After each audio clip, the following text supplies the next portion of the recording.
Less than 2 hours. That's how long it took for the jury in the Nasser Hamad case to decide. Hamad was found guilty on all 8 charges. It's a case we've been covering since the murders back in February. 27 First News reporter Dan Marcel has our top story at 10. Well, good evening, Mandy. The case began exactly a week ago today. Hamad is accused of shooting 5 people and killing 2 of them outside his Howland home in February. Today, the jury made their final decision. Before today's guilty verdict, attorneys from both sides made their final pitches. Reason and common sense tells you you're not in fear for your life. If you go into your house to reload. In closing arguments this morning, Assistant Prosecutor BECKER told the jury Nasser Hamad failed to prove he acted in self-defense. He was not assaulted, stabbed, shot.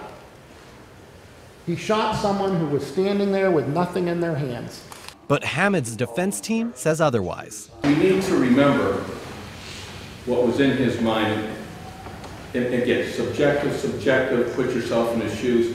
Telling jurors after enduring months of threats and considering what he knew about the people taunting him, he had reason to believe he was in great danger of serious harm or death. It's not in his mind that he's going to take the next shot until he sees something that he believes is putting him in danger. Stressing that the trial would not be going on had the victims not come to his property. It was they that created this situation that day, not this man. That's the big picture. He lured these people over here with 80 different messages. He lured these people over there. It was a plan.